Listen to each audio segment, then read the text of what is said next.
Hola, ¿qué tal? Buenas, ¿qué tal? ¿Cómo les va? Hacer tan poquito. Esta multitud de repente. Mire, o sea, esto se escucha. No, pero mira que hay mucha gente que me ha dicho que escucha nuestro podcast. Ah, no, eso Así sí. que puede que las A mí personas también. que estén escuchándonos piensen que esto está lleno como Por si eso yo fuera decía lo lleno. de la multitud. Pero se escucha algo de eco. Así que normalmente no se escucha eco. Bueno, es que creo que bueno, el tema no es tan de entrada, digamos, como cliché o no parece atrapante, aunque es súper atrapante. O sea que yo estoy contenta de hacer este tema igual, porque realmente está muy bueno. Bueno, historia, olvido y Google el memorioso. Que esto es hay varios guiños Sí. ahí, ¿no? Tenemos un guiño, el primer guiño es Google el Memorioso, no sé si han leído el cuento de Borges de Funes el Memorioso, que hablaremos de él. Y por otro lado, otro guiño, que es de lo que más voy a hablar hoy realmente, es hay un filósofo francés, hermeneuta, que se llama Paul Ricoeur, que tiene un texto que se llama La historia, la memoria y el olvido.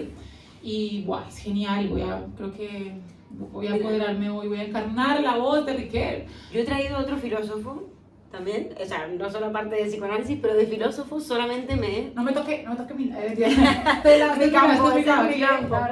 No, pero sí que es verdad que estuve releyendo a alguien que no nombramos mucho por aquí, pero que sobre este tema es imposible no nombrarlo, sobre todo si empezamos y largamos por la historia. Salud. Walter Benjamin. Ah, claro, Walter Benjamin. Tesis sobre el concepto de historia. Sí. Es uno de sus últimos libros, es decir, Walter Benjamin murió bastante joven, aquí en Portbou. De hecho, los que vivís en Cataluña seguramente conocen, en Portbou hay un monumento que le han hecho a él en la memoria de Walter Benjamin, porque escapándose de los nazis, al final allí se termina, bueno, al parecer... matando. No, se automurió porque... Claro, no quiero decir suicidar porque no se sabe si fue un suicidio, porque si uno está perseguido por los nazis, quizás tomaría esa misma decisión, y no sé si es un suicidio como tal. Aunque lo que contaron fue que lo cogió el gobierno franquista, estamos diciendo todas las cosas baneables, digamos todo, la historia, bueno, suicidio, ya, muy bien, ya, no hay ningún tipo de pago para este video, para nuestros 100 seguidores. No, lo que pasó fue que lo cogió el gobierno franquista y él ya venía huyendo, ¿no? El primero se fue para Francia, pues porque era alemán, se fue para Francia, y cuando llegaron los nazis a Francia, se estaba por escapar. Adorno y Horkheimer le dieron dinero para que él se escapara, para irse para Estados Unidos, y justo en la frontera colombo-española, ahí en Portbou, lo cogió el gobierno franquista y ni siquiera le había llevado a ninguna parte, y él dijo: papi, yo aquí no me meto, yo no quiero que venga nada más, chao, pim. Sí, se estaba yendo, bueno, estaba tratando de escapar a Estados Unidos. De hecho, Hannah Arendt, que Pau está haciendo la tesis doctoral y bueno, la nombra mucho, le dedica un artículo completo bueno, yo lo tengo al menos en un libro que es La pluralidad del mundo, sí, que le dedica también a Kafka, le dedica a varias personas que marcaron en ella algo importante, y una de esas personas es Walter Benjamin, que al parecer, bueno, había una correspondencia. Eran muy buenos amigos. Y bueno, traigo a Benjamin hoy por hoy porque coincide mucho su punto de vista sobre la historia con el que tenemos de alguna forma los psicoanalistas, sobre todo, bueno, freudianos y lacanianos. Diría que en esto podríamos estar muy de acuerdo desde el origen del psicoanálisis. Bueno, vamos a tesis sobre el concepto de la historia. Benjamin ahí lo que promueve, me parece, de revolucionario son 3 puntos, al menos, ¿no? Primero, critica el concepto de la idea de progreso lineal, acumulativo, como parte de la historia. Es decir, él lo que va a venir a decir es, esa idea de progreso que tenemos, en el sentido de entender la historia como algo que va de pasado, presente a un futuro que en principio es mejor, es una mentira. La historia, de hecho, ni siquiera es la historia realmente universal. Esa historia que creemos como verdadera, en realidad es un relato, y es el relato de los vencedores, va a decir, que me parece que es súper interesante detenernos un poco allí, ¿no? Es decir, Benjamin va a acentuar que la historia que conocemos como la historia universal, si se quiere, o la historia de las naciones, es la historia de los vencedores, es el relato que trascendió frente a muchos otros relatos. O sea, imagínense cuántas historias han habido en el mundo, cuántas historias pueden haber de cada persona, de cada sociedad, cada pueblo, cada barrio, ¿no? Un montón. Pero la que predomina y pasa a la historia, entre comillas, ¿no? Pasa a la memoria, ahí después haremos la distinción, es evidentemente la versión que nos van a venir a contar los vencedores. Entonces, por un lado vemos la historia ya no como verdad, sino como una construcción, y por tanto que tiene mucho que ver con quién la cuente.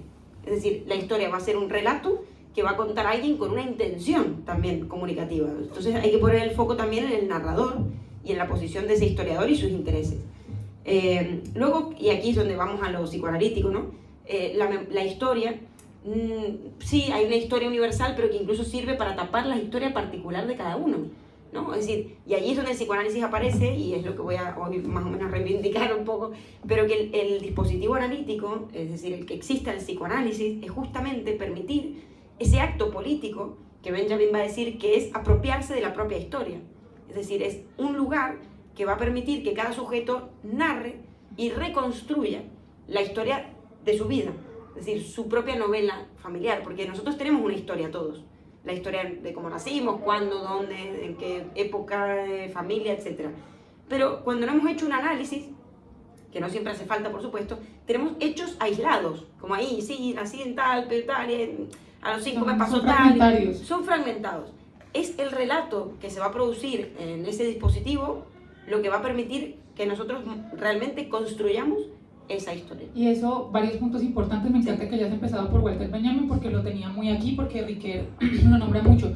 Varias cosas. Uno, por ejemplo, precisamente eso es lo que le pasa a Funes el Memorioso, que precisamente no conserva el relato. Para contarles un poco, si no conocen el cuento de Borges, Funes el Memorioso es un cuento de una persona llamada Funes que tuvo un accidente y quedó con una incapacidad que antes lo capacitaba para recordarlo todo perfectamente. Entonces él recordaba absolutamente todo, no tenía la posibilidad de olvidar, pero la cuestión es que no podía concatenar los recuerdos, es decir, no podía aunar un recuerdo con otro. Entonces, por ejemplo, si él pensaba en un perro, pensaba en el perro de la mañana, en el perro de la tarde y en el perro de la noche, y no podía hacer una historia, no podía hacer un relato precisamente que concatenara todos esos perros.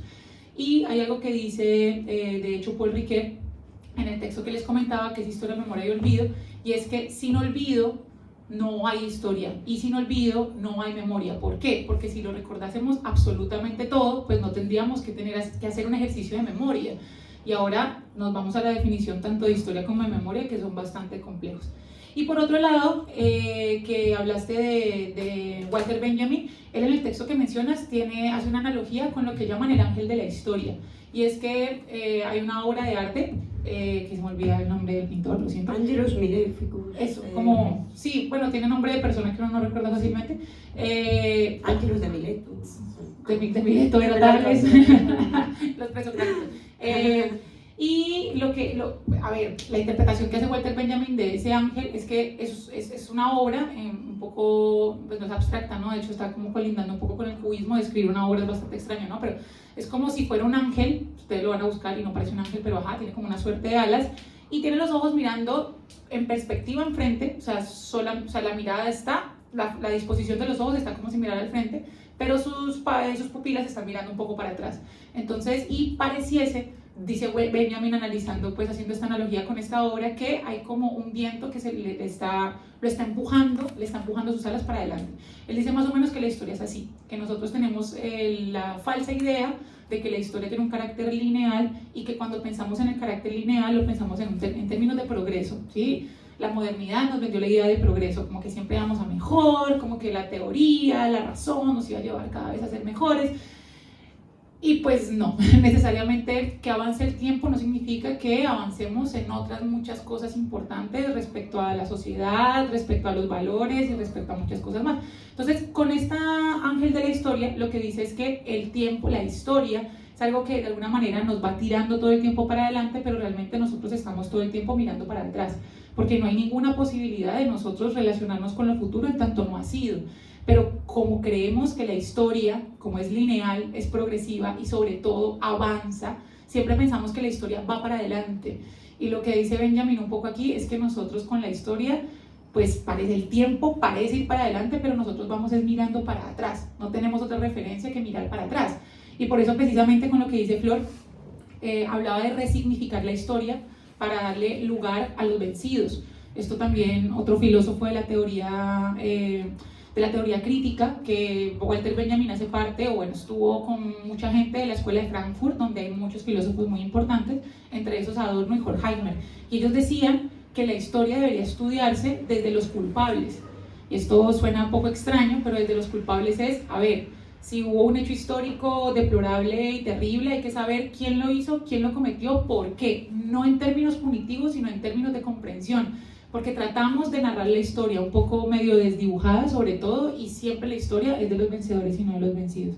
Y algo que quiero nombrar que quería, como me parece importante, que ustedes saben que ustedes estamos dos que ya hemos venido antes, tres, perdón, que son las etimologías, que esto a mí me parece esencial. Y es que aquí hay varias cosas. Historia viene de investigación o conocimiento adquirido, es decir, está relacionado con un sabio, con alguien que tiene testimonio de algo sucedido y que compartía la información. Historiadores, por ejemplo, eran los juglares en la antigua Grecia, quienes iban por contando los relatos, haciendo los cantares que contaban la historia y las grandes hazañas. Por su parte, memoria sería un ejercicio parece un poco más activo y un poco menos, pareciese, como la historia está teñida por algo que va a ser un poco la imaginación, que es un concepto aquí que por una cosa que Riquet de hecho va a nombrar como el también fantasma, que eso lo nombra bastante el psicoanálisis. Que fue el tema de la vez pasada. Que fue justamente el tema de la vez antepasada. Y por eso hablamos de imaginación, fantasma, y eso vino a esto. Y entonces la memoria viene de un ejercicio de hacer reminiscencia, de volver a hacer aparecer la cosa, es decir, de representar, volver a presentar. Cuando nosotros hacemos un ejercicio de memoria, que de mucha índole, o sea, puede que algo se nos venga a la cabeza que sería una memoria pasiva y no sepamos por qué, pero una memoria activa, un ejercicio de rememoranza, nosotros lo que hacemos es volver a pasar la mirada por el pasado, volver a pasar la mirada por el recuerdo y volver a presentarse algo. Por eso la memoria es tan compleja, ¿no? Y por eso hablar de memoria sin hablar de la afectividad es casi imposible, porque estamos volviendo a presentar un hecho ante nosotros, atravesados por lo que nos pase. O sea, si hoy amanecí triste y justamente, no sé, recuerdo a mis gatos en Colombia, pues entonces los voy a representar desde el dolor y no, o sea, el ejercicio de memoria va a estar teñido por una afectividad. Y por su parte, olvido, que me parece también una palabra muy interesante, viene de op, que significa contra o delante, y libishi, que significa desvanecer. Literalmente es en contra del desvanecimiento. Y la palabra contraria en etimología griega sería aletheia. Aletheia significa verdad. Entonces aquí hay una cosa muy interesante, porque el olvido en términos griegos sería como un antagonista de la verdad, porque lo que es verdad, verdad entendida como algo que siempre va a ser igual y no cambia, no puede olvidarse porque es verdad. Sin embargo, se olvida. El olvido es verdadero, y casi que lo único verdadero, ¿no? Es que algo olvidamos, que no podemos recordarlo todo, que el olvido es parte de la vida, o que la vida está hecha de olvidos. Que algún poeta creo que lo dijo esto, no sé si fue Borges o quién, que la vida era como la suma de los olvidos más que de los recuerdos. Pero bueno, aquí entramos en tema interesante, ¿no? Primero, esta cuestión de la linealidad del tiempo, que va a plantear tanto Benjamin como el psicoanálisis. Bueno, no es que sea tan así como a veces imaginamos, que hay un pasado, un presente y un futuro en orden realmente así, ¿no?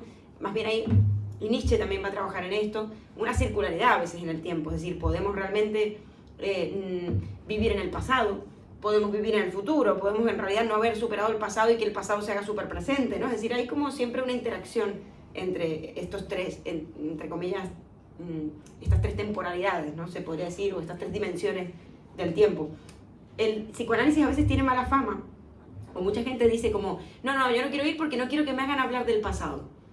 ¿De qué vas a hablar? Y primero, o sea, pero a la vez, ¿cómo vas a hablar del pasado? Y ahí vuelvo a la cuestión de la fantasía que decías, que está súper vinculada al recuerdo, ¿no? O sea, sobre todo, o a la parte de ese rememorar, el recuerdo, la memoria, tiene mucho de fantaseado. Es decir, esto cualquier psicólogo, ni siquiera un psicoanalista, diría que la memoria nunca es copia fiel.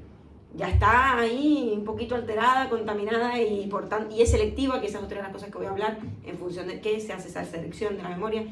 Pero para empezar, decir, es imposible realmente traer el pasado al presente, de alguna forma a través de un relato.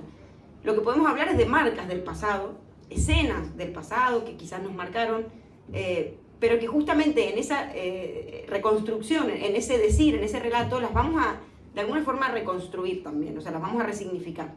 O sea, va a ser de alguna forma ese pasado editándose en ese presente. Es decir, no es el pasado como tal, sino el pasado ocurriendo en el presente, del que se habla cuando se habla del pasado. Entonces, como que ahí hay algo interesante. Y por otro lado tenemos que, bueno, Freud dice una frase que todavía sigue vigente, y es, para olvidar primero hay que recordar. Es casi que un lema del psicoanálisis muy famoso. Es decir, si queremos realmente soltar algo que nos ha pasado, una experiencia traumática, podríamos decir, trauma, recuerden que significa herida.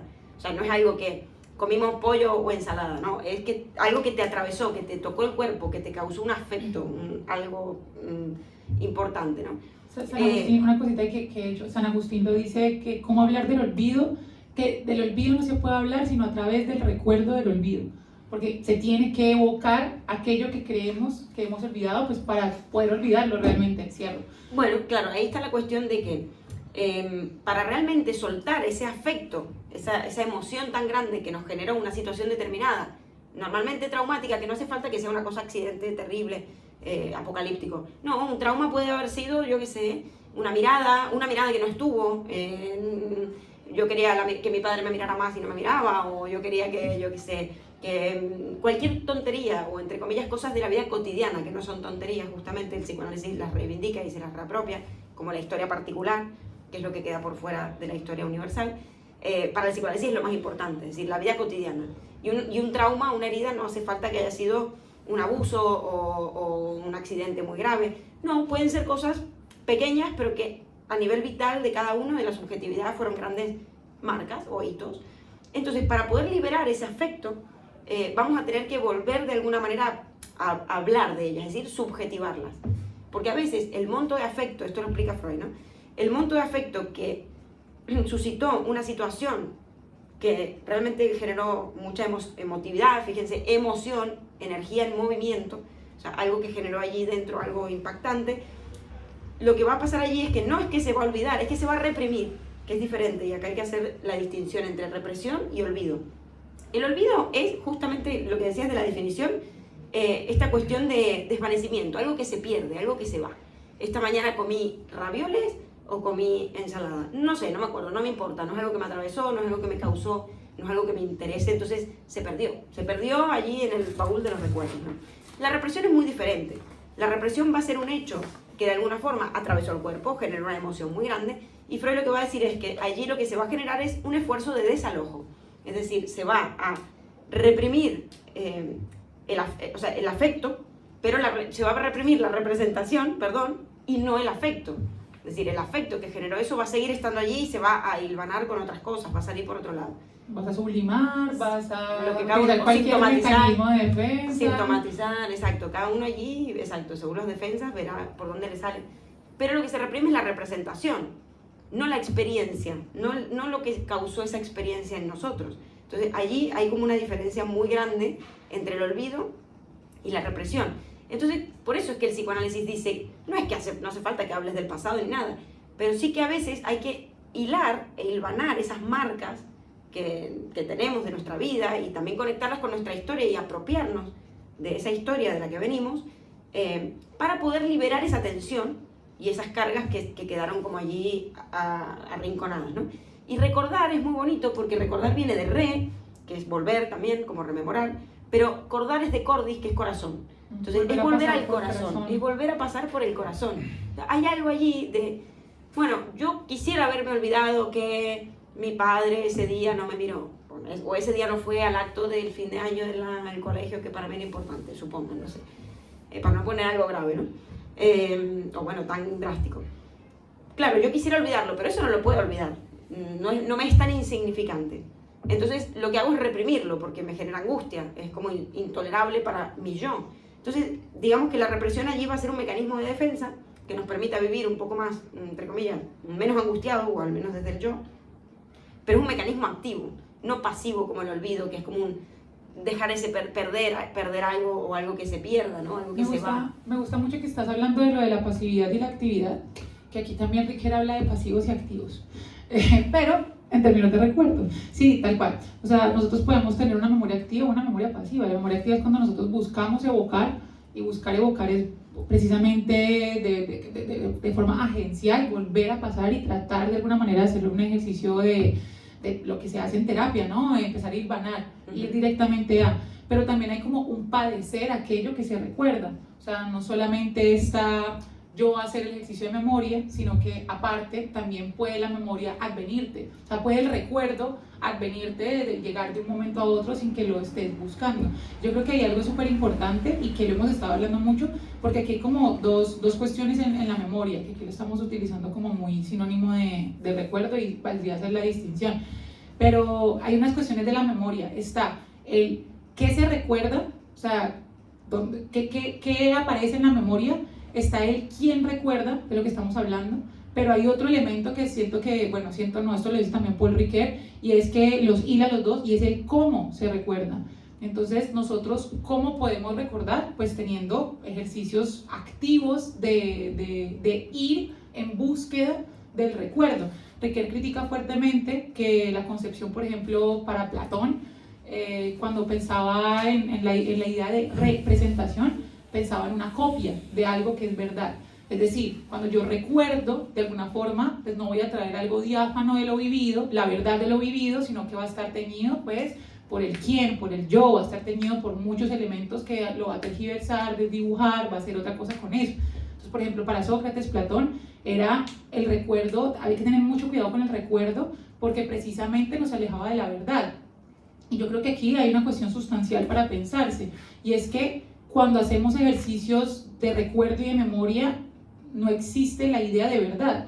La verdad como aquello establecido, como aquello inmutable, y eso es problemático cuando pensamos, por ejemplo, en la historia, porque cuando pensamos, no sé, en historia universal, y repasamos, ¿no?, la historia, y entonces la Segunda Guerra Mundial, ayer fui a una obra de teatro, El juicio de Eichmann, de Hannah Arendt, pero entonces hablaron mucho, pues, de los campos de concentración, y entonces, claro, obviamente uno se estremece cuando escucha las cámaras de gas y realmente uno lo ve en términos de números y de quiénes y de sujetos, pero cuando nosotros, digamos, vemos lo que está pasando ahorita, obviamente no quiero entrar en terrenos tan escabrosos como tan profundamente, pero lo que está pasando ahorita con el conflicto en Gaza, pues uno empieza a decir, bueno, la historia, digamos, no nos sienta las bases de la verdad, sino que la historia se va dibujando por unos quienes y por otros sujetos que interactúan más allá de la verdad establecida, porque en tanto la memoria no tenemos una cámara de video que evoque el mundo,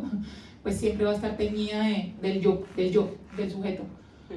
Y pasa algo también, tanto a nivel subjetivo como a nivel nacional o de sociedades, ¿no?, o a nivel global, y es que cuando queremos hacer de cuenta que hay algo que queremos olvidar, ¿no? Tipo, bueno, hubo una dictadura aquí en España, por ejemplo, el franquismo, hubo una dictadura, mejor no queremos saber nada de eso, ¿no? Mejor no tocar demasiado allí, no abrir esos melones, porque esto ya pasó y nos trae malos recuerdos, ¿no? Entonces, como que se cree que esa experiencia tan traumática, de alguna forma, se puede olvidar y se deja en el olvido. Bueno, ¿cuál es el destino cuando esto pasa? Repetirlo. Es decir, esto pasa a nivel subjetivo también. Bueno, no quiero hablar de mi padre porque mi padre era violento.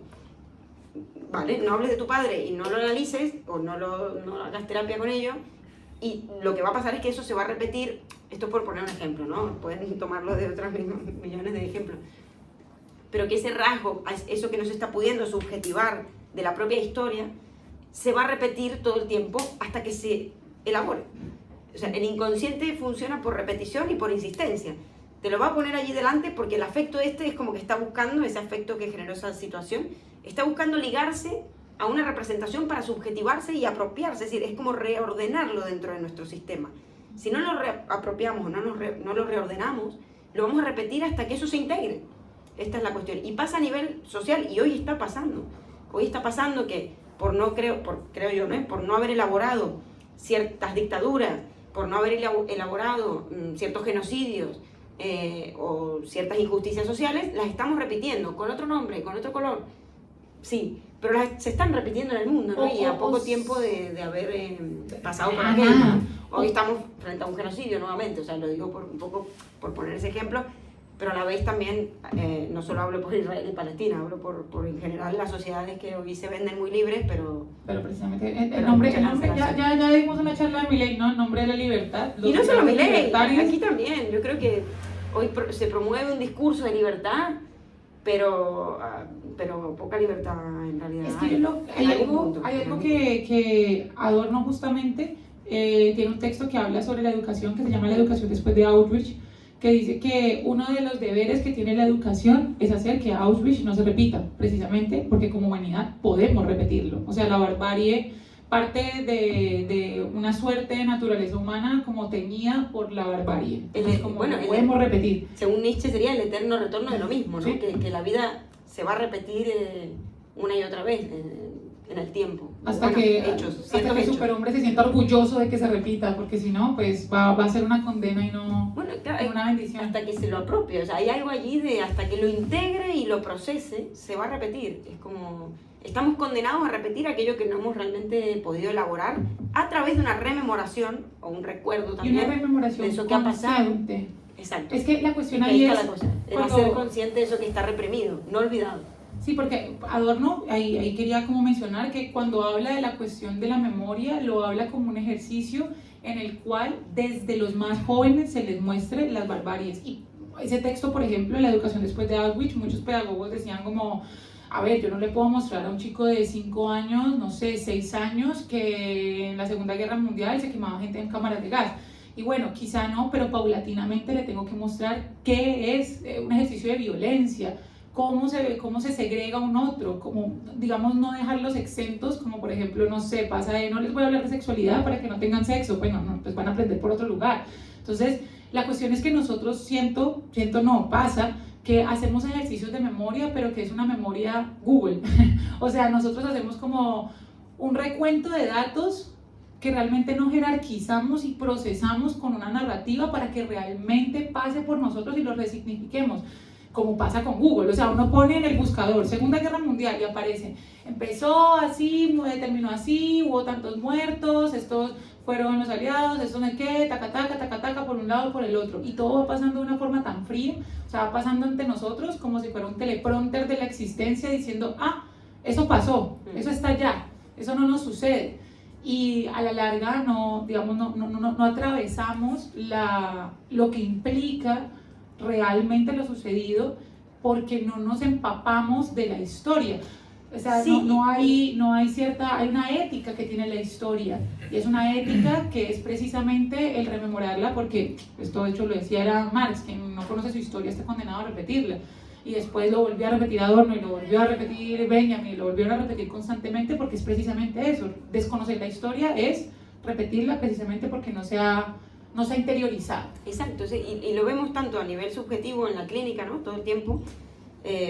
Personas que justamente, a todos nos ha pasado antes, en mi caso, no sé, de analizarme, ¿no? Como que repetir un rasgo, una cosa, algo allí de tu historia que no había sido integrado. Por eso decía que al principio que el dispositivo analítico, pueden haber otras maneras, esta es la que yo conozco, yo practico de alguna forma, pero brinda ese espacio para apropiarse de esa historia y de alguna manera también ver, y esta es la parte difícil a nivel social también, porque esto se hace a nivel micro y macro, subjetivo y social, ¿qué tuve que ver yo ahí?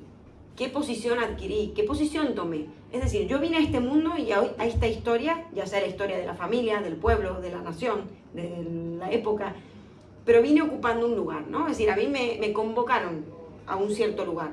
El niño infumable, el niño que la lía, o al contrario, o el niño ejemplar, el niño bueno. Cualquier lugar al que nos convoque la familia, o la historia, el héroe, lo que sea. Evidentemente es algo que nos antecede, pero uno va a verse de alguna forma u otra reapropiado o rechazado ese lugar, ¿no? Entonces, un análisis sirve no solo para reconstruir e hilar estos trazos, estos hechos, estas marcas que hacen a la historia propia, sino también para decir, ostras, ¿y yo qué papel asumí allí? Si la vida es una película, un film, ¿yo qué personaje he sido todo este tiempo? ¿Qué máscaras me he puesto? ¿Qué disfraces he escogido para vivir? ¿Bajo qué guión he estado leyendo y reproduciendo todo este tiempo creyendo que era yo hablando?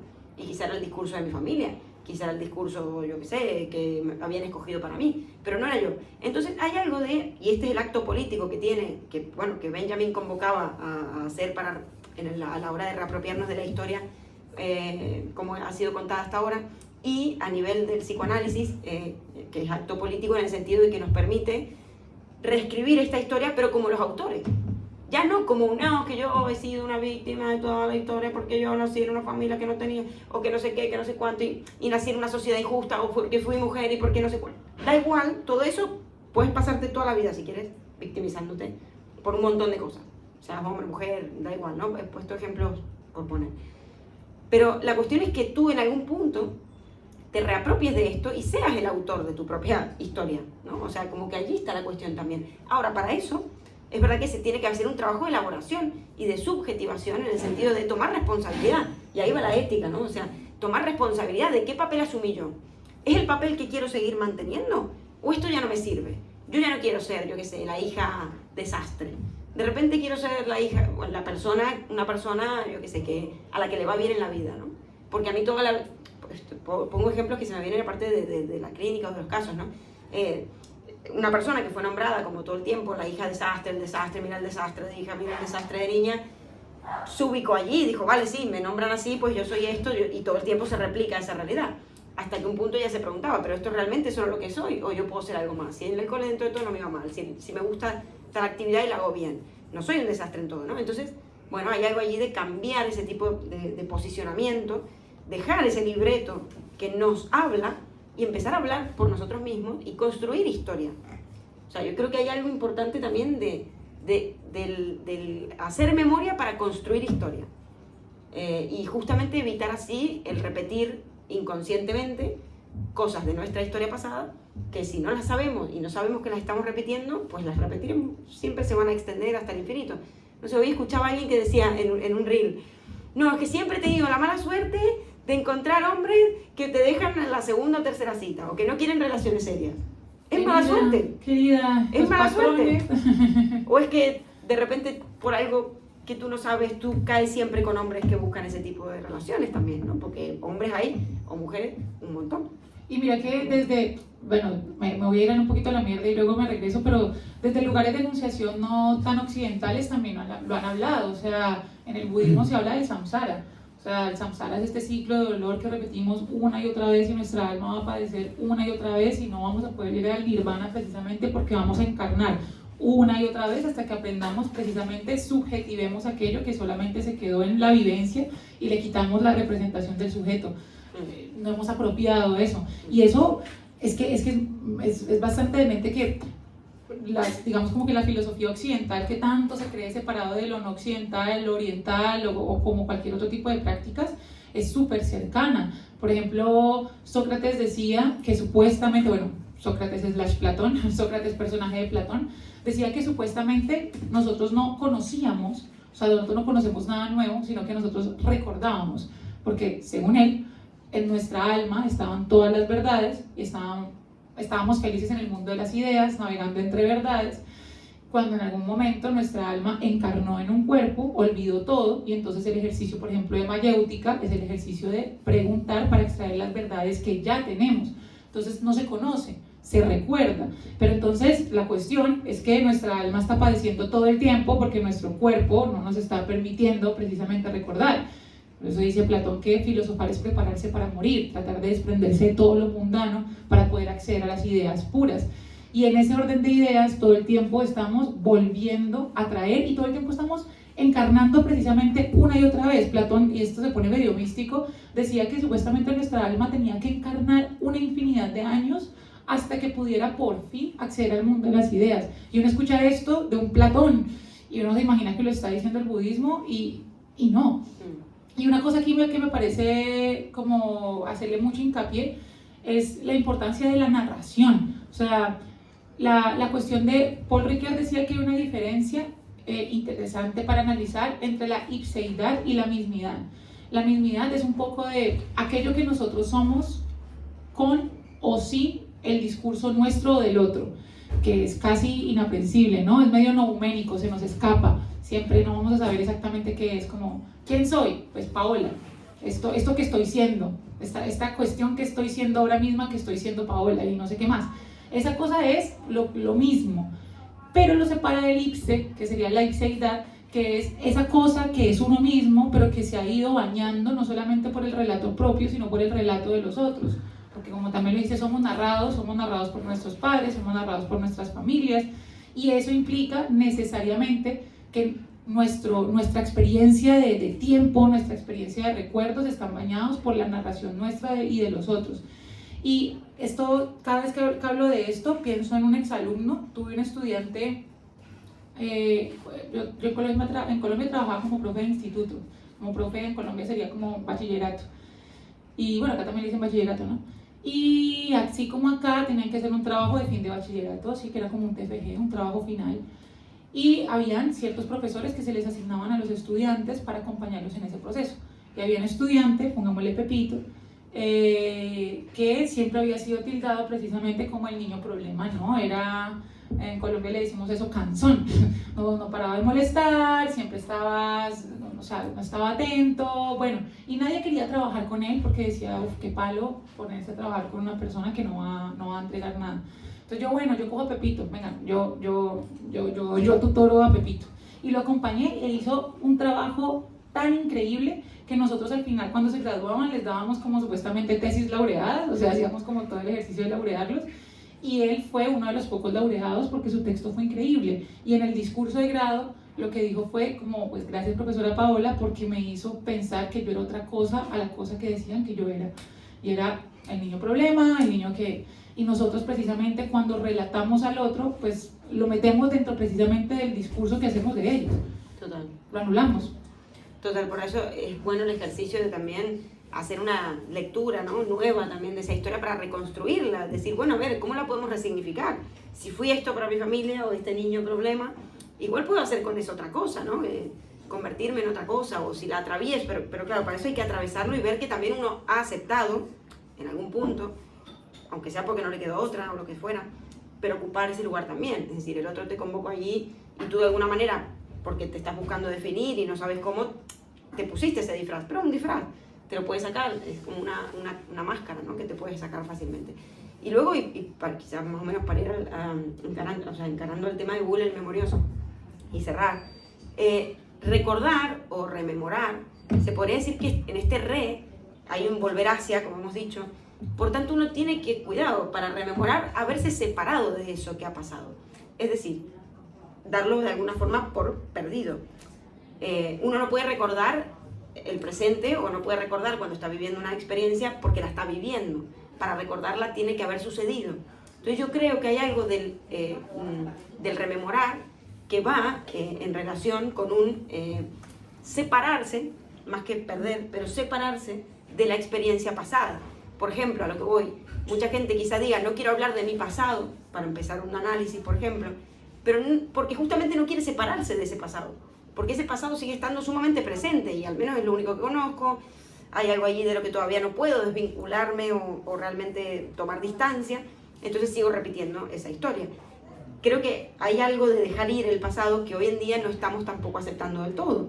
Google el memorioso, o el hecho de tener 582.000 millones de fotos en nuestros teléfonos o vídeos, tiene que ver con un no poder dejar ir algo del orden de lo que vamos viviendo, es decir, de la experiencia, ¿no? Esta cuestión que tiene que ver con el olvido y con la pérdida. Como que hay algo de querer retener un poco allí esos momentos y que nos cuesta el perder. O sea, básicamente nos cuesta mucho completamente. Perder ya sea lo que sea, el tiempo o aquello que pasó o el recuerdo. Es que a mí, por ejemplo, yo siempre digo que a mí me gusta mucho tomar fotos de cosas random precisamente porque la memoria se me hace tan esquiva y de hecho tan cruel que no me permite evocar los momentos tal cual se vivieron, pero realmente la fotografía, que finalmente es una forma de apresar el tiempo en imagen, pues no va a poder evocar realmente lo vivido. De hecho, había comunidades indígenas que decían que no les querían que les tomaran fotos porque les captaban el alma, porque sería captar el instante. O sea, el instante no puede ser captado por algo más allá de la misma vivencia. Y nosotros con la foto creemos que sí y no. Y también para ir cerrando un par de cositas. ¿Con el olvido? Sí, me voy a meter con el olvido también. Bueno. Hay un par de cositas que Paul Ricoeur en este texto de la historia de la memoria del olvido habla, y es que hay que hacer ciertas distinciones. Hay que hacer la distinción entre hábito-memoria, que es, pues, el hábito es lo que repetimos una y otra vez y consideramos pues, que es completamente propio por el acto de repetición, pero la memoria tiene un carácter activo, tiene un carácter de imaginación, que hay que separar la evocación de la búsqueda, porque en la evocación, cuando nosotros estamos en un recuerdo y lo estamos de alguna forma evocando, pues como que de alguna forma lo llamamos, pero como que nos sobreviene, como que nos aplasta, como que vamos en el metro, cae la lluvia y recordamos el ex de la vida y lloramos. Mientras que en la búsqueda hay un ejercicio, por ejemplo, el que hay en terapia, el que hay en análisis, de estar como escarbando, ¿no? Estar escudriñando por la memoria para poder hacer precisamente un relato. Y otra distinción que también aquí tiene que ver con memoria y olvido, y es que hay que separar la reflexividad de la mundaneidad, y eso tiene que ver con lo que dijo Flor. Cuando nosotros queremos hacer un ejercicio de memoria, precisamente para no olvidar, aunque no se olvida, o sea, no hay manera de olvidar sino volviendo a pasar por el olvido, por aquello que se cree que se puede olvidar para realmente soltarlo. Pero cuando nosotros estamos en el mundo, en la mundaneidad, viviendo, no podemos hacer ese ejercicio. Hay que hacer algo que Husserl llamaba una reducción fenomenológica, una epogea, un pararse afuera. Pararnos afuera de nuestra propia vida, aún estando dentro de ella, pero tratar de vernos a nosotros mismos como los gestores de un relato y como de alguna manera soltar la pluma y mirar qué se ha escrito, y eso implica hacer un paso atrás, pero pues es tan difícil que por eso lo necesitamos tener con una guía de un terapeuta. Y el olvido en ese sentido es, bueno, también muy importante, no solo por el ejemplo que lo representa muy bien, que es el de Funes el Memorioso, ¿no? La importancia de olvidar, porque si lo recordamos todo, de repente es como casi que olvidarlo todo, ¿no? En el sentido de que nada tiene un valor, nada tiene realmente significado, porque es como recuerda cada hoja de cada árbol, de cada monte. O sea, una frase literal de Funes el Memorioso, es como recuerda todo. Entonces es como un horror, no solo termina siendo una tortura, sino que también nos hace ver que al final sería exactamente recordarlo todo como olvidarlo todo, porque nadie tiene valor allí. La memoria es selectiva, hemos dicho, y por tanto tiene algo de me quedo con algo y dejo algo, es decir, se gana por un lado y se pierde por otro. Hay algo de lo que con lo que uno se queda y algo que uno suelta, ¿no? Es como, ese es el proceso interesante, me parece, entre la memoria y el olvido, sobre todo la importancia del olvido, que lo subyace al olvido un proceso de selección, un proceso de descarte también, ¿no? Hay algo allí de que tal. Bueno, en función de qué hacemos esa elección, nos podemos preguntar, en función de qué elegimos quedarnos con ese recuerdo y no con otros, ¿no? De tantos que hemos vivido o tenido. Bueno, yo diría, y para ir cerrando, y el debate no sé, pero en función de algo que nos ha marcado, de algo que nos ha causado nuestro deseo, que ha causado nuestra experiencia, que nos ha generado como, que nos ha atravesado de alguna forma.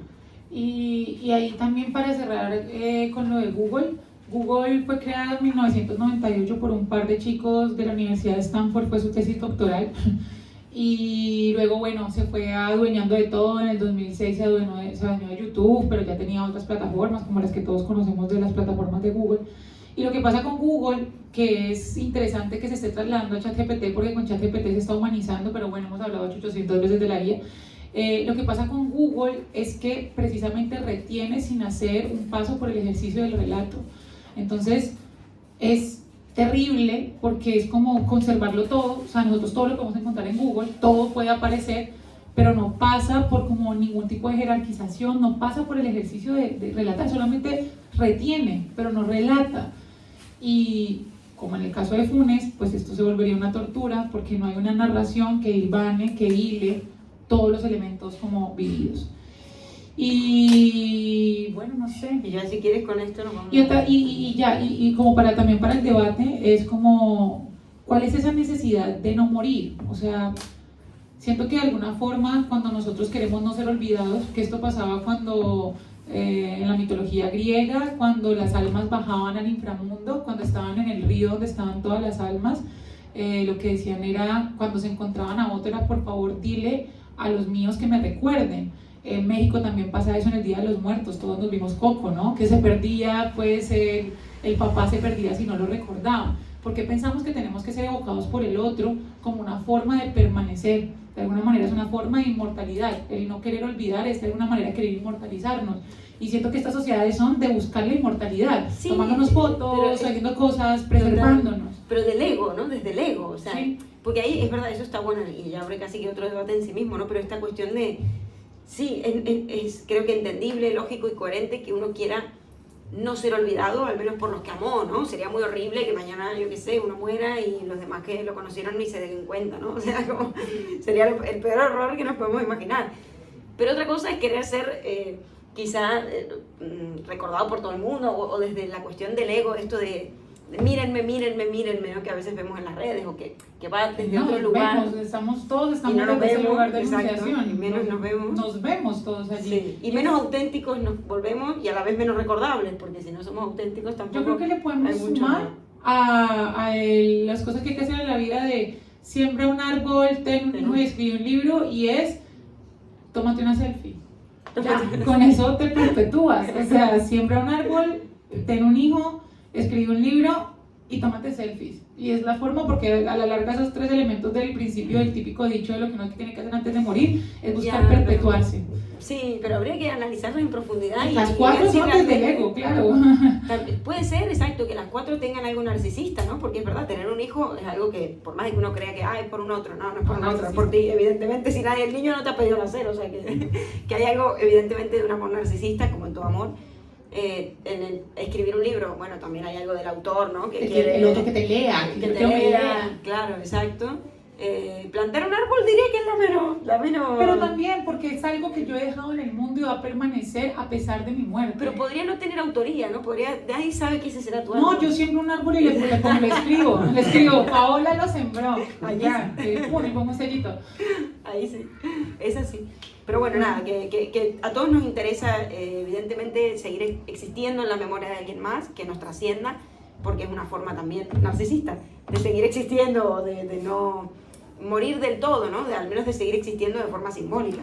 Y bueno, eso no está mal, evidentemente es algo como creo que muy humano, por el hecho de tener un yo y también tener un nombre, ¿no? O algo que queramos seguir existiendo para el otro, para los demás, para los que queremos y tal.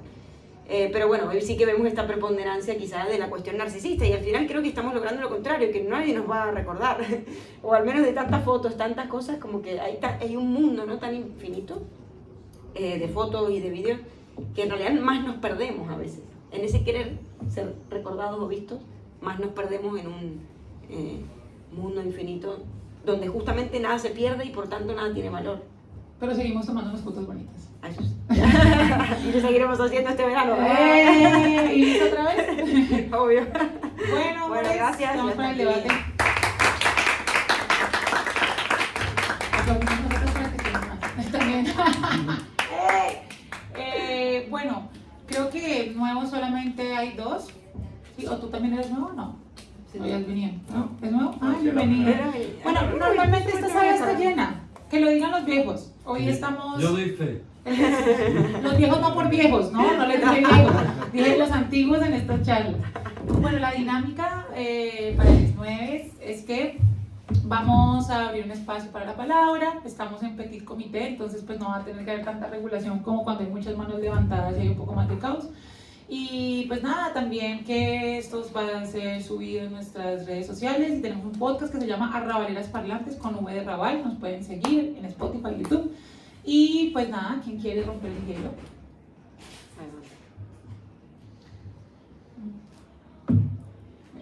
Bueno, enhorabuena una vez más, porque la verdad es que es un temazo que espero que nadie se lo pierda, aunque no esté aquí, que seguro que van a disfrutarlo escuchando la grabación, porque realmente es un tema muy interesante. Entonces a mí me gustaría pues, ir un poco hilvanando estos grandes temas que habéis mencionado, y me gustaría, y conforme habéis ido avanzando, y no puedo estar más de acuerdo con todo lo que habéis dicho, me gustaría hacer como una conexión con lo que mencionabais del olvido y el ego. Habéis mencionado olvido y habéis mencionado ego, y así de repente como que me ha surgido, así espontáneamente, como que el olvido quizá tenga mucho del ego, y quizá la memoria, a pesar de que tenga una parte narcisista nuestra, que es la de querer ser recordado, quizá la memoria tiene que ver con la vida.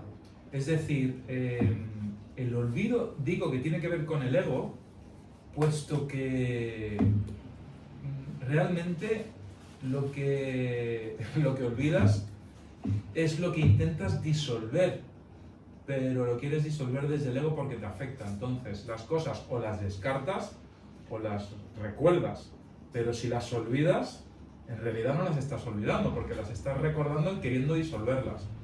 O sea, si dices si hablas de la palabra olvido, o alguien te lo menciona, o cómo puedes saber tú que has olvidado algo si en realidad no recuerdas algo asociado. Entonces, o hay una emoción, o hay algo que te afecta en el ego, o de alguna manera hay algo ahí que no me acaba de encajar del todo. O sea, es decir, el olvido es como que algo que me parece de alguna manera como artificioso, como que no es natural el olvido. O sea, me lo pongo siempre intento hacer una comparación con la naturaleza y los animales. Es decir, los animales la memoria la tienen y que además existe algo que es muy interesante que se puede comentar, que es la memoria grupal, es decir, esa memoria que tú como individuo no tienes pero te ha sido dada de manera grupal, como por ejemplo que las cebras corran en manada, es una parte de memoria grupal para que así de alguna manera no sean una presa fácil. O que los leones siempre se pongan a una distancia más allá del alcance de un rifle, es también debido a la memoria grupal de que antes eran cazados y ya aprenden eso. O el alimoche, que te sabe desde pequeño coger una piedra y romper un huevo.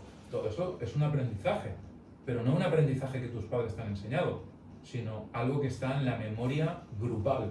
O sea, eso me parece fascinante, el tema de la Como memoria eso grupal. sería parecido, creo que lástima no está Víctor, Así, pero al inconsciente colectivo, ¿no? Esta cuestión del inconsciente colectivo junguiano, que es como una memoria colectiva, histórica, que trasciende la civilización, ¿no? Pero que también está bañado precisamente por la civilización, porque si bien mi madre puede no haber enseñado a utilizar la cuchara, yo la vi usándola y por el acto de repetición yo lo seguía haciendo. O sea, yo creo que aquí, bueno, Riquel hace una distinción que me parece interesante, que la nombré al final un poco de pasada, y era la distinción entre hábito y memoria. Digamos como que el hábito corresponde más a este ejercicio de la repetición, como por ejemplo, no sé, me voy a hacer lejos de un rifle porque me casan, pues porque, no sé, ya casaron al león vecino, ya casaron a otro y hay cierto hábito que, digamos, empieza a repetir este tipo de patrones.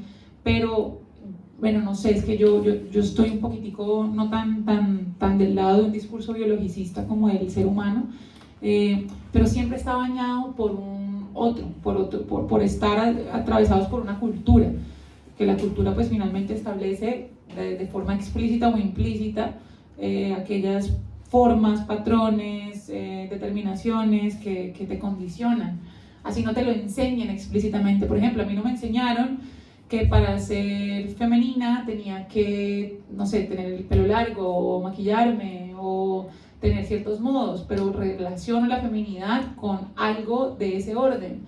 Y no me lo dijeron explícitamente. Mi madre no me dijo, déjate el pelo largo. De hecho, mi madre tiene el pelo aquí, siempre lo ha tenido así, súper random la historia, pero bueno. Pero lo he adquirido por la forma en que he visto la feminidad. Entonces, no creo que del todo sea como algo completamente como heredado por un todo, por una naturaleza, sino que es aprendido, así no sea explícito. No sé, pienso, creo. Y a nivel celular y todo, bueno, no sé, es un tema que es complejo. Bueno, es complejo, Freud hablaba de la memoria filogenética, o de la herencia, mejor dicho, filogenética. Y a mí me parece un concepto, yo sí que lo tengo muy en cuenta, porque es como una especie de herencia que no es genética, no va solo por los genes, el ADN, ¿no? Literalmente, que se pueda ver en un microscopio, sino que es una herencia más bien discursiva, si se quiere, que nos llega a través de los relatos. Sí. Y se hereda. Y esto yo lo veo literalmente en la clínica siempre. Es decir, hay traumas de generaciones anteriores que justamente no dijeron nada para que no se repitan y se repitieron 2 o 3 generaciones después. Y salió ahí de nuevo a la luz ese secreto familiar. Eso es algo que se ve que es mágico, o sea, realmente parece, ¿no? No es mágico, pero parece mágico. Porque las mismas personas no vienen y te dicen, pero ¿cómo pudo haber pasado lo mismo? No lo contamos, fue un secreto familiar para que esto no pasara y de repente, mira, vuelve a pasar. Nunca lo había escuchado y tal. Bueno, justamente hay algo ahí de ese querer olvidar que hace que la historia se repita, porque en realidad necesitamos reintegrarla al sistema para poder vivir con eso y resignificarlo, no olvidarlo como tal. Y solo para terminar, todo el tiempo, y al final se está supuestamente no lo exacto. están haciendo. O sea, un secreto, no sé, voy a decir un ejemplo random, no sé, en una familia una persona de autoridad abusó sexualmente de, no sé, otras personas de la familia. Por mucho que lo quieran callar esas personas y lo digan y sea un secreto, la manera en que se van a comportar con, no sé, sus hijos, sus personas cercanas, va a ser desde el cuidado constante que va a ser de alguna forma que no necesariamente que se replique, pero no, o sea, si bien es explícito, hay una forma de comportamiento que va a alterar a un otro. Sí, total. Y solo antes de darte la palabra, una cosa, la diferencia también hay que hacer entre olvido y acto fallido, que sería un acto del inconsciente, en el cual, por ejemplo, estaba por irme a una cita y me olvidé las llaves de casa adentro, o no sé, o estaba por irme a trabajar el primer día y me olvidé algo y tal, como algo que realmente podemos interpretar, ¿no? O algo que puede tener un significado y que puede tener una intención inconsciente, es decir, no era la intención, me quedé dormido antes de llegar a la cita. Yo salí con un chico que le pasó esto y evidentemente lo dejé en ese momento. O sea, no volví a salir, lo conocí aquí, no volví a salir nunca más porque era como, bueno, tío, si te quedas dormido para la cita, no era la primera, pero bueno, no importa, no salimos más. Pero bueno, ahí puede haber algo de un hecho fallido. Hay lapsus, así es como que no, a una psicoanalista no le puedes tener un lapsus y pensar que, ajá, ese que no, es relevante. otro sí, ese no. Bueno, la cuestión es que se quedó dormido para la cita, ¿no? Bueno, ahí hay un acto inconsciente, eso no es un olvido meramente, ¿no? Esta cosa de comí pollo o ensalada, no, eso es un acto inconsciente. ¿Qué significa? No lo sé, cada uno le podrá y lo tendrá que interpretar, ¿no? Pero hay algo allí de intencionalidad, aunque sea inconsciente, sobre eso, y como que está bueno hacer la distinción porque no es lo mismo. Creo que la diferencia ahí como la vemos, que el olvido, literalmente, esta cosa del resto y lo que se pierde, no tiene ningún efecto. Me da igual si me acuerdo qué comí esta mañana o qué desayuné y si no me lo acuerdo, pero no me da igual esto de olvidarse de una cita o olvidarme de un trauma o lo que sea, porque eso va a insistir por otra vía. Es decir, va a haber un efecto por ese, entre comillas, intento de olvido o esfuerzo de olvido. Hay una diferencia entre, un chiquito Riquel dice memoria laboriosa y memoria instantánea. O sea, la memoria instantánea es eso también es llamado en psicología memoria de trabajo. O sea, a ti te dicen en este momento un número y tú lo puedes repetir 3 veces y te lo recuerdas al minuto. Por eso siempre olvidamos nuestras claves de todas nuestras aplicaciones. Porque la recordamos en ese momento y decimos, oh, ¿cómo se me va a olvidar? No, se te va a olvidar. O sea, se te va a olvidar, en tanto no haces algo significativo con eso. Y la memoria laboriosa es la memoria que se busca hacer memoria. O sea, que uno trabaja para recordar y que te implica un acto de constante repetición. Bueno. Adelante, perdón. ¿Cómo te llamas? Astrid. Hola, Astrid. Buenas. Súper bienvenida. Me está gustando mucho la charla y quería volver al pasado y tocar lo que habéis dicho de la guerra cuando habéis hablado sobre el olvido. Y me gustaría preguntar algo y es abiertamente, y es ¿cómo creéis que habría que integrar a la población, a los niños, a educar de alguna forma para que dejaran de haber las guerras, como habéis dicho antes, de Gaza, por ejemplo?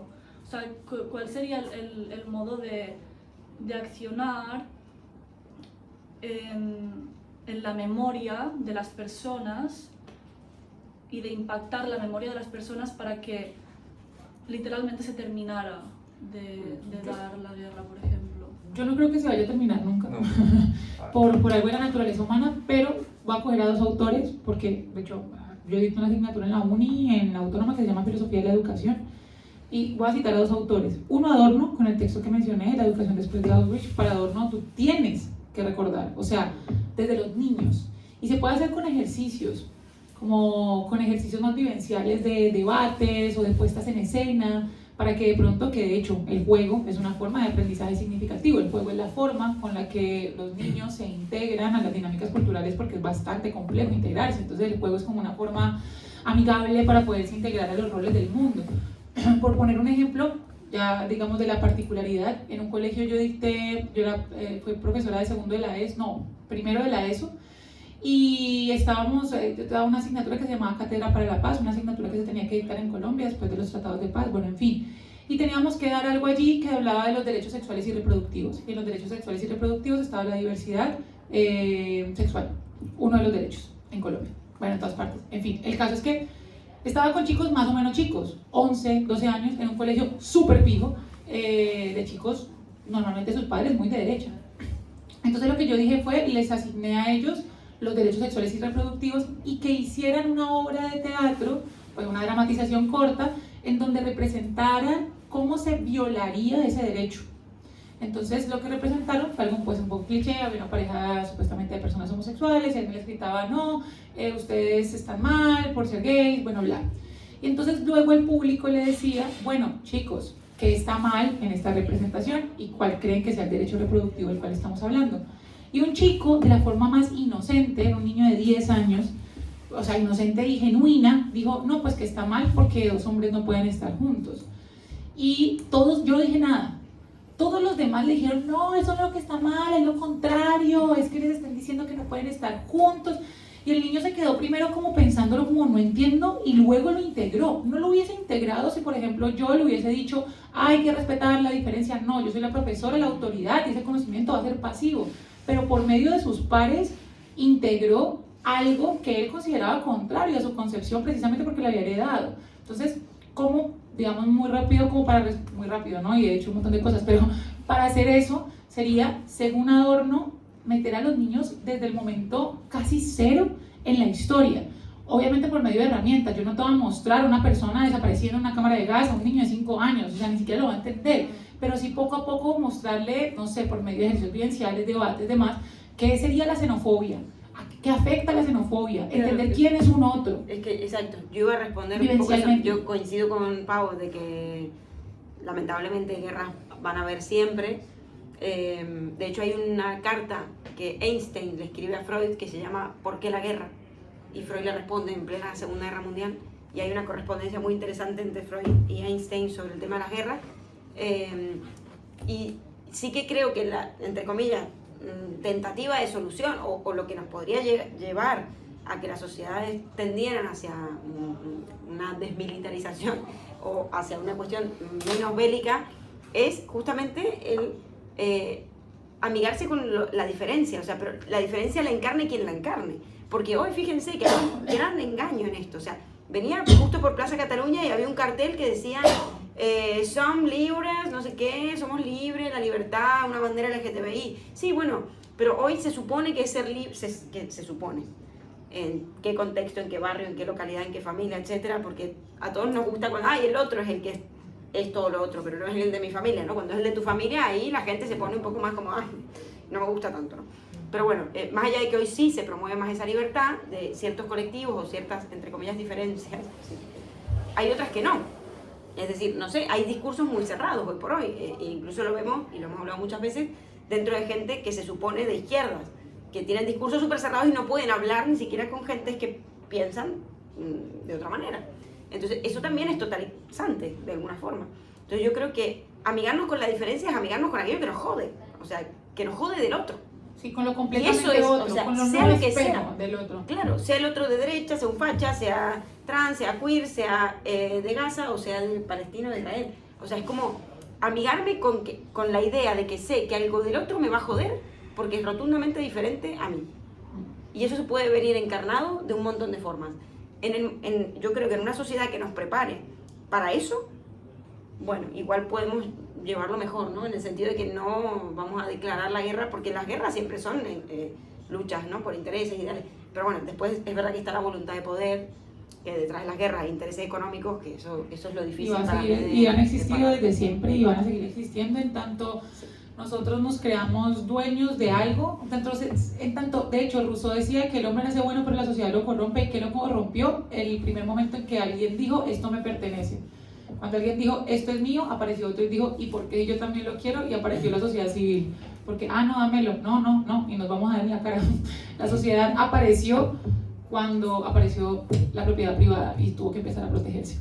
Entonces, en tanto siga existiendo la propiedad privada, perdón, suena un poco... Y la familia y el Estado, es que también es propiedad privada, sí, exacto. Que ahí está el tema, es que destruir el Estado Estado las instituciones. o la propiedad privada, porque todo el mundo dice, no, bueno, hay que destruir la propiedad privada, el capitalismo. Bueno, para eso hay que destruir la familia. Sí. No veo que se esté realmente pensando en nuevos tipos de comunidad o de hacer lazo social. Entonces, como que, bueno, hoy a mí algo que me toca personalmente de la época y me preocupa, por decirlo así, es que hay un doble discurso muy grande, o sea, que todo el mundo habla en nombre de la libertad, pero después no soporta a alguien que piense diferente. Todo el mundo habla de, yo qué sé, y es como que al final creo que se han reforzado ciertos mecanismos. Es complejo, hay una cosa que dice un filósofo que se llama Karl Popper, filósofo de la ciencia, con un apellido bastante particular y recordable, que dice que la paradoja de la tolerancia, y es, hay que ser tolerante con el intolerante.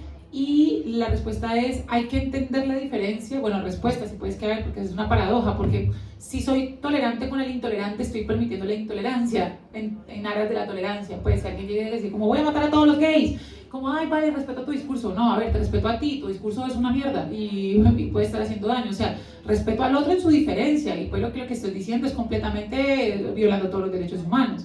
O sea, respeto tu otredad.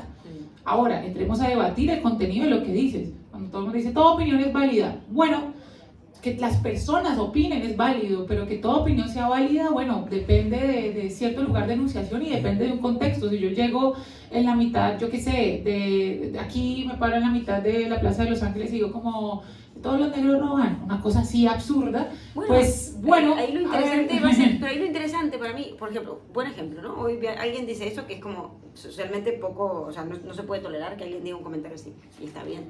Pero la primera reacción es, básicamente como, mátenlo, ¿no? O llévenselo, llévenselo. Esta persona es ignorante, no está preparada para hablar, ya se lo etiqueta también, es un xenófobo, es un discrimina, racista, etcétera, ¿no? Bueno, ¿por qué no hacemos al revés? Es decir, ¿por qué no decimos, mira, venga usted aquí, siéntese en esta mesa y vamos a conversar? ¿Por qué usted cree? Claro, que, esa sería la idea. por ejemplo, que los negros son no sé qué, ¿no? O que los gays son no sé cuánto. Vamos a hablar y hablemos y debatir, porque de hecho, aparte, no hay nada más interesante que hablar con alguien que piensa así.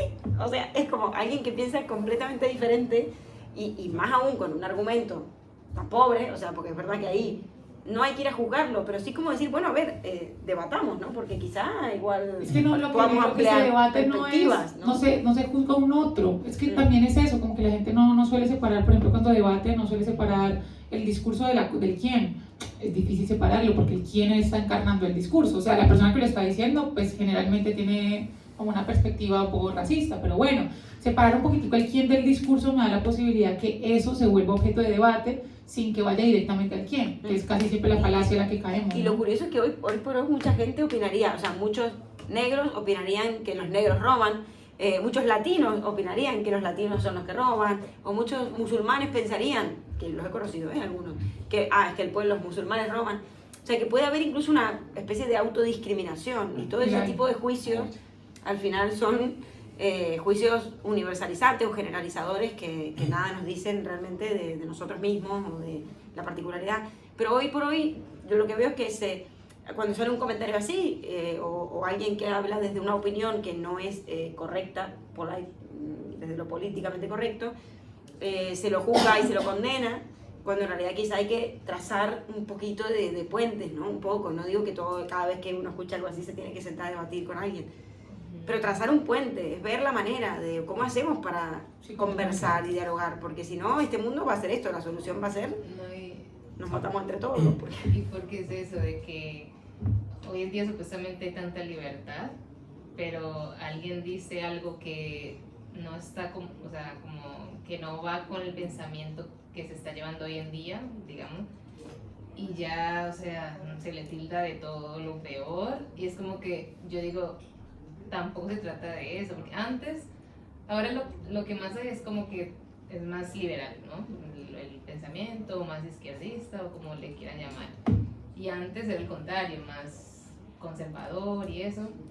Entonces la gente, digamos, se cansó de tanto conservacionismo y dijo, no, vamos a pensar un poco diferente, mira, vamos a aceptar como estas cosas. Pero claro, ahora como estamos en este sistema, alguien que diga algo diferente, no, lo peor, y entonces esa gente se está callando, y incluso cuando como conocen gente que piensan igual, como que hacen piña, ¿no? Como que, y yo digo, eso antes hace mal, porque se está quedando esa gente como, no sé si un poco relegada, pero bueno, no sé, es como suena un poco otro tema esto, pero es como que por eso ahora estamos viendo que están ganando, no sé, políticos que tienen un sistema muy radical, pero más que todo derechista, porque es como que toda esta gente que están relegando dice, mire, este que tiene poder está pensando así como nosotros, entonces hay que hacerlo subir, porque nos tenían aquí relegados, pero